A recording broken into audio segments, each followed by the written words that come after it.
Hello students, welcome to my YouTube channel teaching with Aakash. And कैसे हैं आप लोग? आई होप ठीक ही होंगे। आज हम आपको पढ़ाने वाले हैं प्रेजेंट इंडेफिनिट टेंस में सेंटेंस कैसे बनाए जाते हैं, यानी how to make sentences in present indefinite tense. यानी प्रेजेंट इंडेफिनिट टेंस में हम वाक्यों को कैसे बनाएंगे।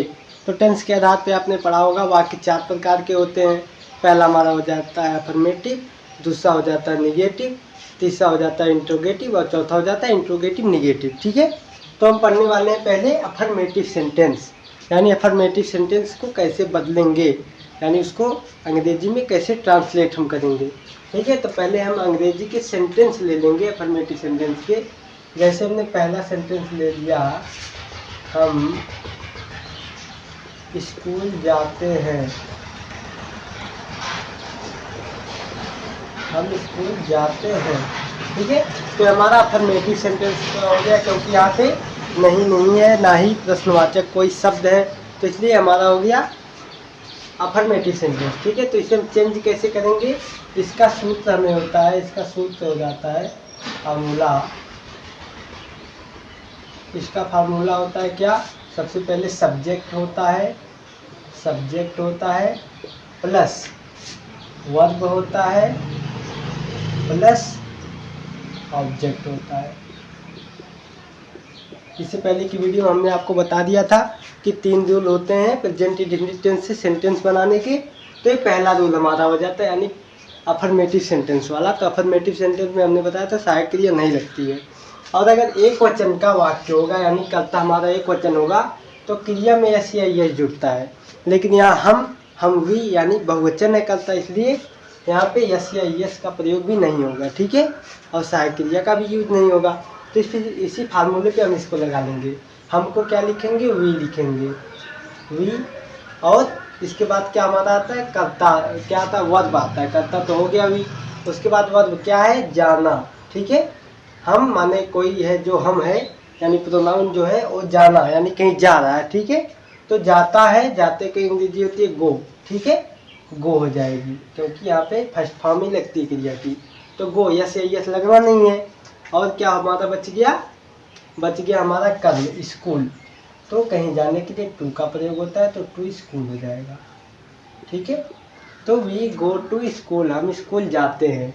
और भी सेंटेंस हम दे सकते हैं, जैसे हमने सेंटेंस ले लिया है, वह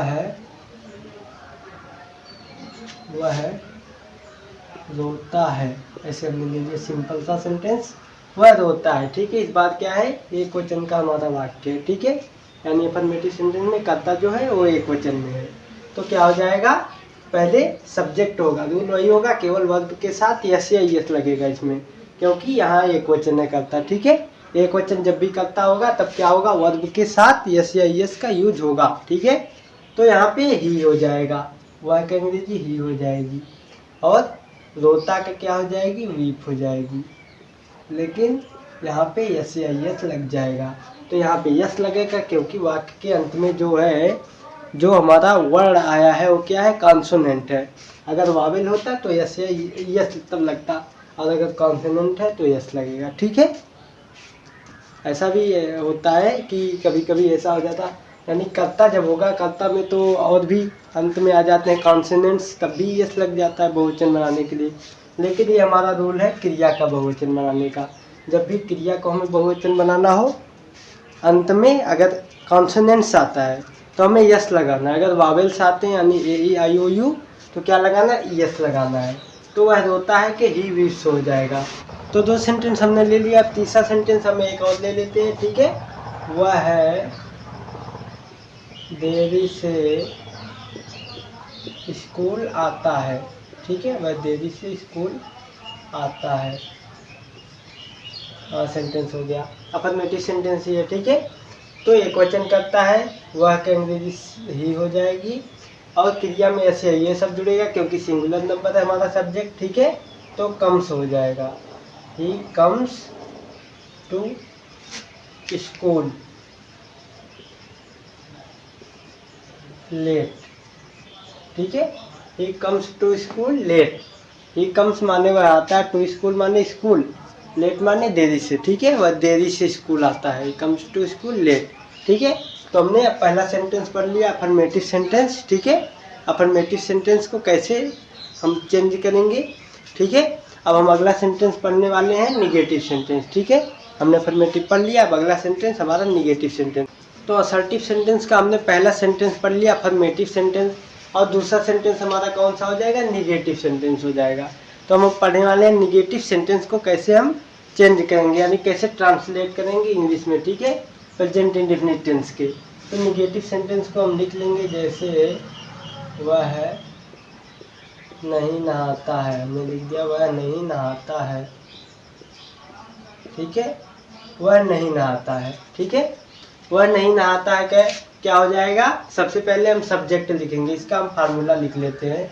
इसका कौन सा फार्मूला होता है इसको ट्रांसलेट करने का। तो पहले सबसे पहले सब्जेक्ट ही होगा, सब्जेक्ट होगा।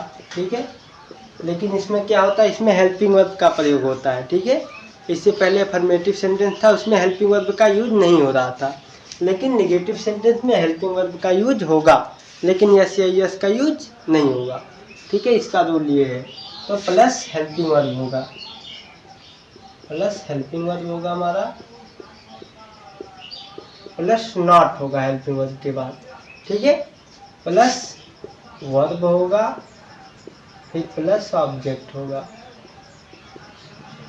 ठीक है, उसके बाद कॉम्प्लीमेंट्स भी हो सकते हैं। ठीक है, यानी जो इसके अलावा रहेगा।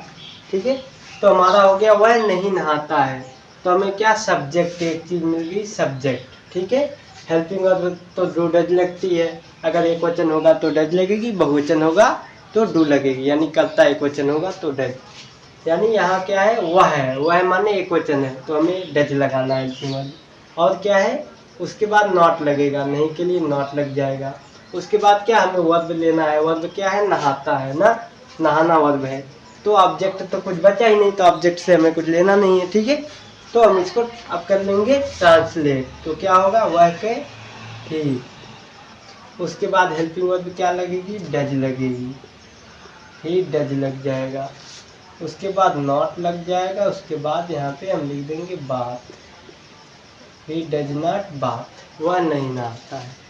ही डज नॉट बात, वह नहीं नहाता है। ठीक है, इसका हमारा हो गया ट्रांसलेशन, ही डज नॉट बात, वह नहीं नहाता है। ठीक है, अब दूसरा सेंटेंस हम एक और सेंटेंस ले लेते हैं नेक्स्ट। ठीक है, तुम नहीं हंसते हो,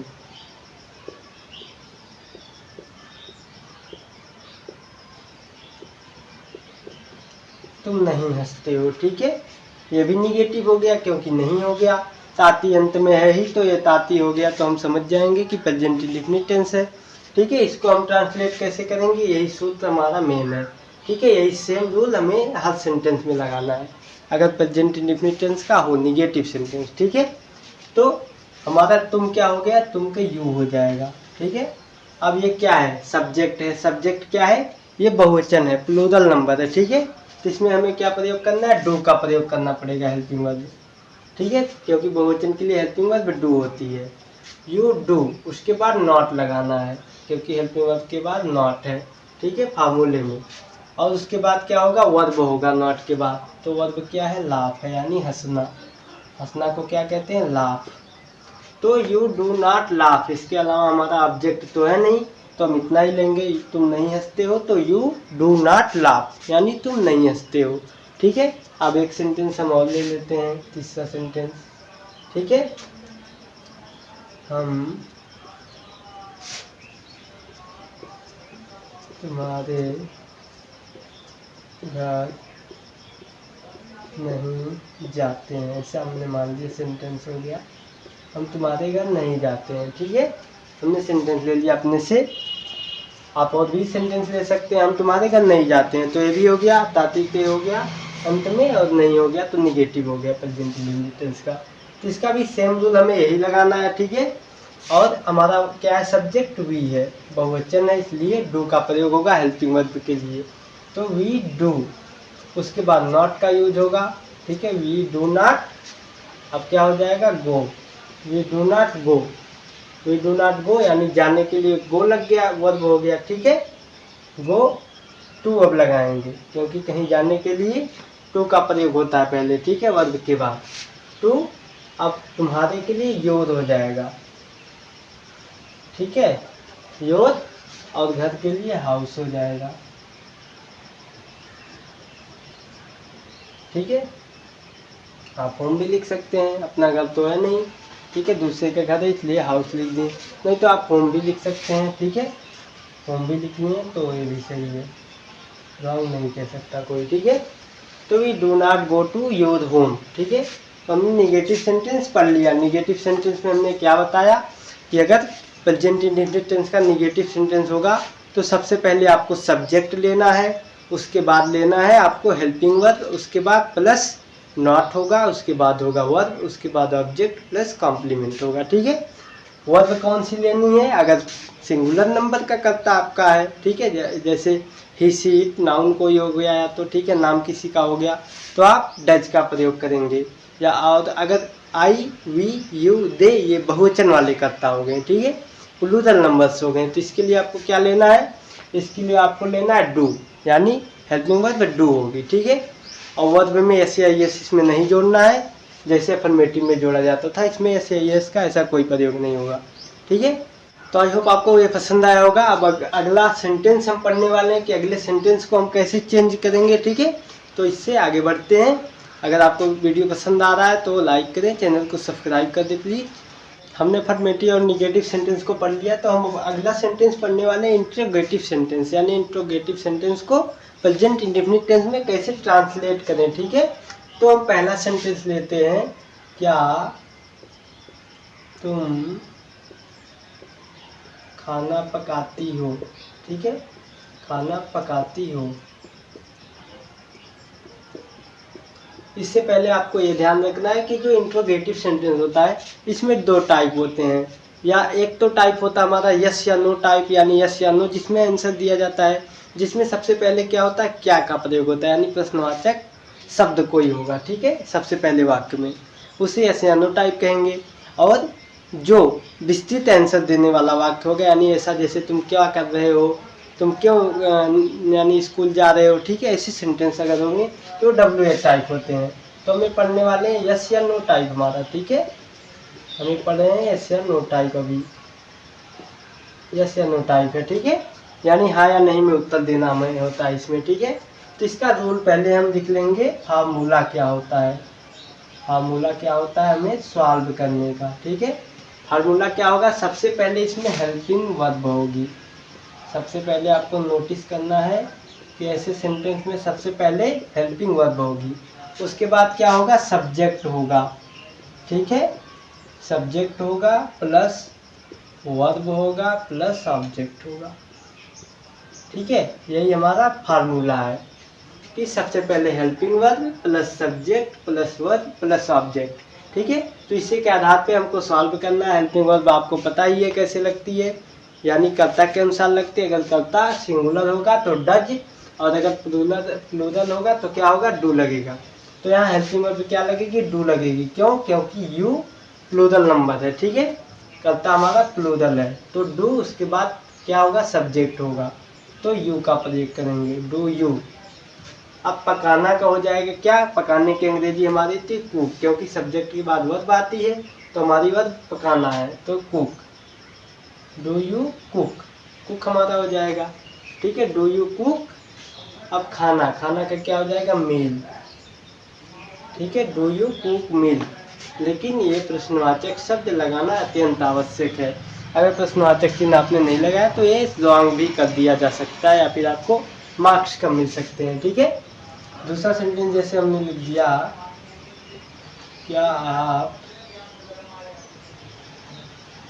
मुंबई जा रहे हो, ऐसे हमने लिख दिया कि आप मुंबई जा रहे हो, जाते हो, जा रहे हो सॉरी, क्या आप मुंबई जाते हो, ठीक है, ऐसे सेंटेंस, क्या आप मुंबई जाते हो, ठीक है। तो क्या हो गया यहाँ पे, क्या सबसे पहले हो गया, ताती हमारी पहचान हो गया, ठीक है, प्रेजेंट इंडेफिनिट टेंस की। तो सेम रूल यही है कि चेंज करने का इसे, ठीक है, यानी तुम या आप एक ही होता है, यानी अगर आप ऑनर से बोलो सम्मान से तो बोलते हैं आप, और अगर उससे बोल दो तो तुम ही बोल देते हैं, ठीक है। तो क्या होगी यहाँ पे डू ही होगी हेल्पिंग वर्ब, ठीक है, डू, उसके बाद यू होगा कर्ता, उसके बाद क्या होगा हमारा वर्ब होगा गो, उसके बाद टू मुंबई लग जाएगा।